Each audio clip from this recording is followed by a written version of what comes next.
2 गतेबाट हामीले कार्यालय सञ्चालन गऱ्यौँ, माघ 2 गतेबाट। र त्यसपछि हामीहरूले यहाँ भएका सबै प्रमुख राजनीतिक दलहरूसँग समन्वय गरेर एउटा बैठक राख्यौँ र त्यसपछि हामीले सबै राजनीतिक दलहरूलाई कति बजे आउने, भिडभाड कम होस् भनेर कति बजे आउने किसिमले उहाँहरूलाई टाइम निर्धारण गरेका छौँ उहाँहरूको सहमतिमा। यो मङ्गोल नेसनल अर्गनाइजेसनले बिहान 10:30 बजेदेखि 11 बजेसम्मको टाइम लिनुभएको छ। त्यसपछि राष्ट्रिय प्रजातन्त्र पार्टीले 11:30 देखि 12 बजेसम्मको टाइम लिनुभएको छ। त्यसपछि 12:30 देखि 1:30 बजेसम्मको टाइम नेपाल कम्युनिस्ट पार्टी एकीकृत मार्क्सवादी लेनिनवादीले लिनुभएको छ। त्यसपछि 1:45 देखि 2:45 सम्मको टाइम राष्ट्रिय स्वतन्त्र पार्टीले लिनुभएको छ। त्यसपछि 2:45 देखि 3:30 सम्मको टाइम नेपाली कम्युनिस्ट पार्टीले लिनुभएको छ र त्यसपछिको टाइम नेपाली काङ्ग्रेसले लिनुभएको छ।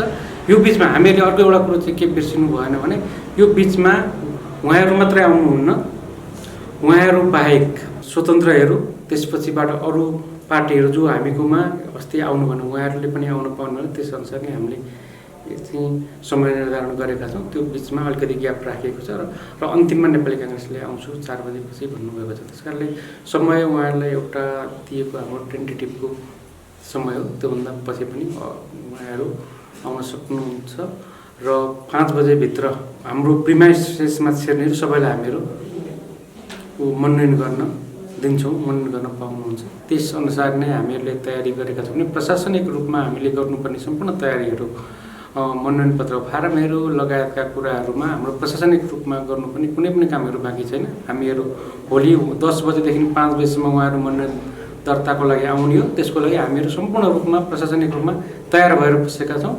हाम्रो एउटा मात्रै आग्रह चाहिँ के हो भने अलि भिडभाड नगरेर अलि दिएको टाइममा आइदिनु भयो भने हामीलाई उहाँलाई छिटो छरितो रूपमा सेवा प्रवाह गर्न सहज हुन्थ्यो भन्ने मात्रै हो।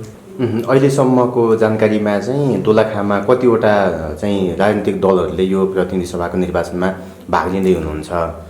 निर्वाचन आयोगलेमा दर्ता भएका सबै राजनीतिक दलहरूले हामीकोमा आउनुहुन्छ भनेर हामीले तयारी गरेका छौँ। अब यो को आउनुहुन्छ को आउनु हुँदैन भने हामीले यसरी ठ्याक्कै भनिदिनु भएन।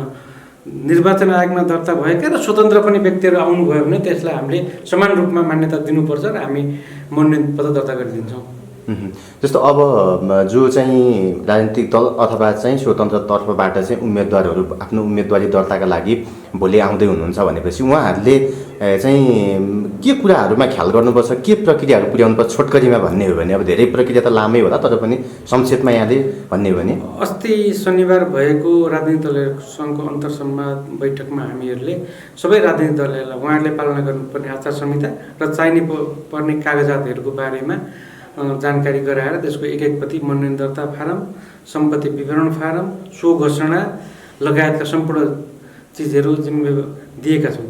जस्तो मनोनयन दर्ता फारममा के कुराहरू चाहिन्छ, प्रस्तावक समर्थकको विवरण, प्रस्तावक र समर्थक र उम्मेदवारले निस्सा उम्मेदवार त्यो मतदाता नामावलीमा नाम भएको निस्सा लिएर आउनुपर्ने हुन्छ।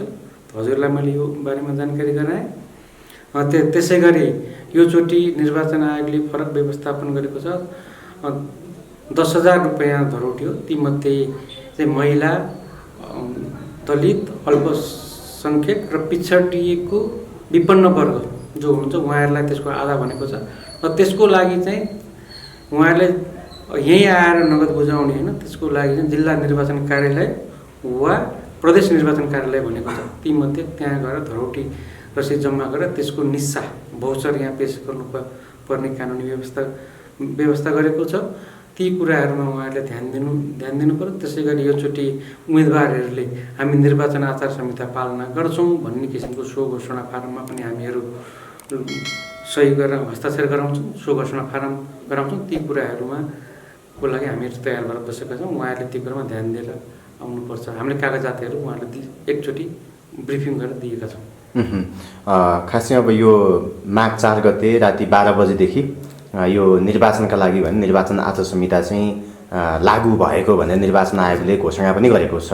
अब एउटा चाहिँ राजनीतिक दलले उम्मेदवारले पालना गर्नुपर्ने आचार संहिताका कुराहरू होलान् र सँगसँगै अरू पक्षले पनि चाहिँ यो आचार संहिताको पालना गर्नुपर्ने कुराहरू होलान्।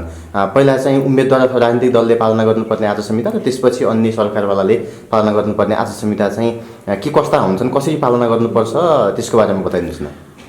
आचार संहिता चुनावलाई निष्पक्ष गर्नको लागि बनाइएको हो। राजनीतिक दलहरूले गर्नुपर्ने आचार संहिता भनेको सार्वजनिक अर्को पार्टी कार्यक्रम गर्दाखेरिदेखि लिएर नोमिनेसनको दिनबाटै उहाँहरू आउनु पनि 25 जनाभन्दा बढीको जुलुस लिएर आउनु नपाउने, निर्वाचन कार्यालयमा नोमिनेसन गर्दाखेरि झाँकी लिएर आउनु नपाउने लगायतका व्यवस्थाहरू गरिदिएको छ भने मतदानमा राति 7 बजेपछि चुनाव प्रचार प्रसार गर्न नपाउने, ठुलो जुलुस गरेर वाल पेन्टिङहरू गर्न नपाउने, सार्वजनिक स्थानमा प्रस्ताव कम्प्युटर राख्न नपाउने व्यवस्था गरिदिएको हामीले देखेका व्यवस्था गरिएको छ भने अर्कोतर्फ निजामती कर्मचारीदेखि मिडियाहरूले पनि चुनावलाई गलत असर पर्ने किसिमले अथवा कुनै उम्मेदवार अथवा राजनीतिक दलहरूलाई गलत किसिमले आक्षेप लाग्ने किसिमले चुनावको परिणामलाई नै प्रभावित हुने किसिमले कार्यक्रमहरू प्रसारण गरिदिनु हुँदैन भनेर मिडियाको लागि पनि त्यो आचार संहिता लागेको अवस्था छ। त्यसकारणले सबै पक्षले आचार संहिता पालना गरिदिउँ हामीहरूले भने निर्वाचन शान्तिपूर्ण हुन सक्छ र जनताले नागरिकले आफ्नो विवेक प्रयोग गरेर मतदान गर्न पाउनु हुनेछ भन्ने हामीले विश्वास लिएका छौँ। यदि यदाकदा काहीँ चाहिँ यो आचार संहिताको उल्लङ्घन भयो भने त्यसको अनुगमनको लागि यहाँहरूसँग कस्तो खालको संयन्त्र छ र चाहिँ अथवा काहीँ पनि त्यस्तो खालको चाहिँ आचार संहिता उल्लङ्घनको घटनाहरू देखियो भेटियो भने कोही पनि नागरिकले यहाँसम्म आएर अथवा कहाँ गएर कसरी चाहिँ त्यसको बारेमा चाहिँ सुनवाई हुन सक्छ त? जिल्ला निर्वाचन कार्यालय प्रत्येक जिल्लाहरूमा छन्। जिल्ला निर्वाचन कार्यालयले प्रमुख जिल्ला अधिकारी समितिको संयोजकत्वमा जिल्ला आचार संहिता अनुगमन समिति बनेको छ भने अरू कुनै निकायलाई पनि जिल्लाको अर्थात् अर्को निकायलाई पनि आचार संहिता कार्यान्वयनको लागि निर्वाचन आयोगले जिम्मेवारी दिन्छ अथवा दिएको होला। त्यो जिल्ला निर्वाचन कार्यालयले बढी बुझ्छ भने मुख्य निर्वाचन अधिकृतको कार्यालय अथवा निर्वाचन अधिकृतको कार्यालयहरू पनि त्यसको लागि आचार संहिता कार्यान्वयन गर्नुको अनुगमनको लागि जिम्मेवार हुन्छन्। हामीले अनुगमन गर्छौँ र गर्नुपर्ने हुन्छ। आचार संहिताको प्रत्यक्ष उल्लङ्घन भएको अवस्थामा प्रमुख जिल्ला अधिकारी, जिल्ला निर्वाचन कार्यालय तथा मुख्य निर्वाचन अधिकृतको कार्यालयमा जानकारी गराउन सकिन्छ र हामीहरू त्यसको समन्वय र पूर्णमा काम गर्छौँ। र अन्तमा खास गरी यो निर्वाचनलाई सफल बनाउनको लागि हरेक प्रत्येक चाहिँ एउटा जिम्मेवार नागरिकको भूमिका के हुन्छ? जिम्मेवार नागरिकको पहिलो भूमिका भने आएर निर्वाचनको दिन आएर भोट हालिदिनु पर्यो। चुनावमा आफूलाई मन परेको राम्रो मानिस, आफ्नो जसलाई मनपर्छ उहाँले भोट हालिदिनु भयो भने राम्रो व्यक्ति चुनावमा जनताको लागि निर्वाचन प्रतिनिधि, यहाँको प्रतिनिधिले चुनाउने हो त्यो हो भने निर्वाचन आचार संहिता उल्लङ्घन भइरहेको छ अथवा कुनै गलत क्रियाकलाप भइरहेको छ भने त्यसको बारेमा सुरक्षा निकायहरूलाई निर्वाचन सुरक्षा परिचालन भएको छ त्यसलाई जानकारी दिनु पर्यो। मुख्य कुरा भने हामी सबै संयम भएर र आफ्नो अधिकार प्रयोग गर्दाखेरि अर्काको अधिकार हुन नहुने गरी काम गऱ्यौँ भने मलाई लाग्छ निर्वाचन जनताले गर्ने सबभन्दा ठुलो सहयोग त्यही हो। मुख्य कुरो भनेको चाहिँ अत्याधिक मात्रामा मतदान होस्, त्यसले नै निर्वाचनलाई सफल तुल्याउँदछ। होटल एम्ब्रोसिया बाह्य तथा आन्तरिक पर्यटकको सेवाका लागि हाजिर छ। सुलभ मूल्यमा आरामदायी बसाई तथा विभिन्न किसिमका स्वादिष्ट परिकार। जरीकोटको सबैभन्दा उत्कृष्ट र दोलखा जिल्लाकै पहिलो 2 स्टार होटल। तालिम प्राप्त र दक्ष कुक तथा वेटरबाट सेवा प्रवाह। विभिन्न प्रकारका खानाका परिकार सहित व्यवस्थित रेस्टुरेन्ट। तालिम, गोष्ठी, सेमिनार लगायतका कार्यक्रमका लागि हलको व्यवस्था। दोलखा जिल्लाको दृश्य अवलोकनका लागि भ्यू टावर सहित आकर्षक रूफटप गार्डन।